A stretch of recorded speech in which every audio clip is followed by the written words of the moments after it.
Question is show that F X is strictly increasing on R. Function मैंने आपके सामने दो रखे हैं, एक लीनियर और एक cubic. This particular question is example number 7 from NCERT. In our assignment, it is question number 64, first part, and this is question number 68. Okay, and this is a CBSE 2017 question. आप ध्यान से समझना how to play with these questions. हमें उसने बोला है कि इसको स्ट्रिक्टली इंक्रीजिंग शो करो। क्या शो करो? मतलब मुझे इसका डेरिवेटिव ग्रेटर देन 0 शो करना है, दैट्स इट। क्या शो करना है? अब इसका डेरिवेटिव क्या आया? f dash x 7, और हमें पता है 7 0 से, तो विच इज ग्रेटर देन 0, सो मैं क्या लिख दूंगा? F X is strictly increasing. क्या ये बात समझ आई सबको? क्वेश्चन खत्म। बोलिए, अब आते हैं इधर। इसका भी प्रोसेस क्या है? सेम। पहला स्टेप क्या है? एफ डैश एक्स ढूंढिए। क्या है इसका derivative? 3x square minus 6x plus 6। क्या ये बात समझ आई? अब it is a variable, polynomial function है ना, मुझे पॉलिनोमियल का बिहेवियर कैसे शो करना है कि ये पॉजिटिव है।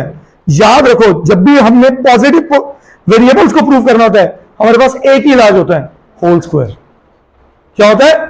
होल स्क्वायर, क्योंकि स्क्वायर्स आर ऑलवेज पॉजिटिव। अब मैं यहां पे क्या लिखूंगा? ध्यान से समझना। 3 कॉमन किया, अंदर क्या बना? X square minus 2x plus 2। यहां तक कोई दिक्कत? कोई दिक्कत नहीं, पर ये होल स्क्वायर नहीं है।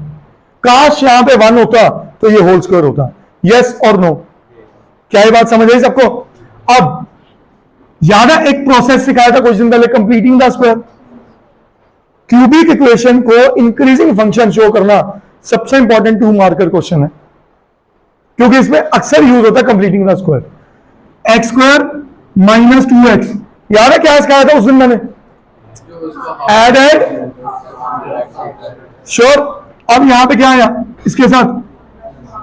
प्लस 1, क्योंकि 2 का कोएफिशिएंट आधा हाफ, 2 का हाफ 1, 1 का स्क्वायर 1। एक अपनी तरफ से ऐड कर दिया, तो मैंने ये भी तो सोच सकता हूं, इस 2 से 1 बोरो कर लिया, इस 2 से मैंने 1 बोरो कर लिया। नहीं समझे? चलो मैं आपके मेथड से गिराता हूं।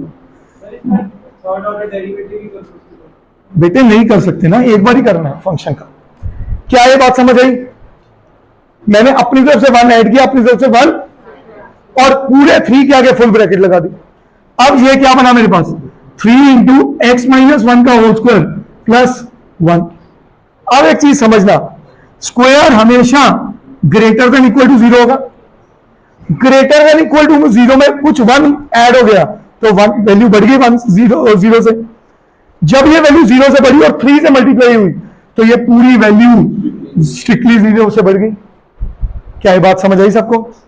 अगर ये अकेला होता तो मैं लिखता increasing function, not strictly increasing, पर उसमें जब 1 ऐड हुआ, ये बन गया स्ट्रिक्टली इंक्रीजिंग।